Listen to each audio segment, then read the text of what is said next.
Hi, I'm Markia. Want to hear something scary?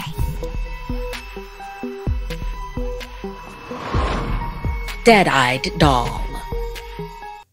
Bree stood impatiently on her front porch. It had been 4 years since her best friend Finn had moved out of state, and she couldn't wait to finally be reunited. So much had happened since the 6th grade. Bree wondered if it would be strange being together again. But as soon as Finn pulled up in a beat-up station wagon, music blaring, Bree knew he was the same loud, clumsy dude he'd always been. Later, the two reminisced about the games they used to play and mischief they'd gotten into. Finn remembered Bree's collection of dolls and how they creeped him out. While they'd been put away years ago, Bree's memories were filled with dress-up and tea parties. Again, Finn reminded her that one in particular had eyes that didn't match the others. They were solid black. Bree, remembering that it had beautiful hazel eyes, suggested they pull the dolls out of the attic so she could prove him wrong. After several minutes of shuffling through boxes, there they were. All 6 dolls in their boxes. Finn immediately spotted the one called Samantha. And just like he said, her eyes were completely black. She didn't look like the doll on the box, but something far more sinister. Bree was taken aback, as the only thing she could remember was that Samantha was her last doll. She'd stopped collecting them after her, but she couldn't remember why.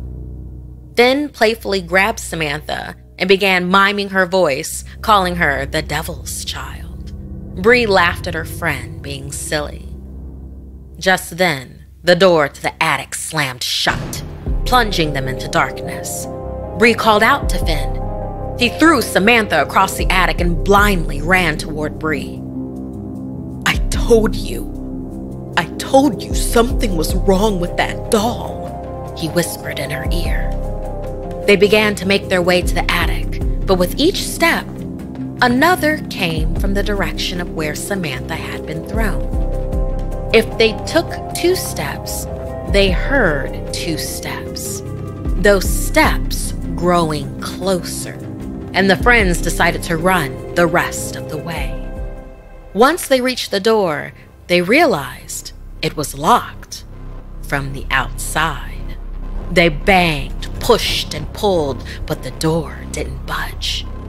Suddenly, the temperature plummeted, and the steps that they had heard, the tiny steps that they could hear, were now just inches behind them.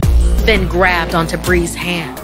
They could see each other's faces through a light coming through a crack in the door jamb. That is, until Finn was ripped away suddenly and thrown clear across the attic. Bree could hear him bouncing from one side to the next, crashing into boxes, letting out painful screams along the way. Then, a huge crash and silence. Bree heard the attic door slowly unlock, and as it opened, she could see Finn lying on the floor, covered in scratches and blood. He wasn't moving.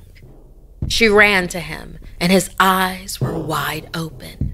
She leaned in closer, begging for him to be okay, but all she saw as she kneeled inches from his face were 2 solid black eyes and his lifeless body.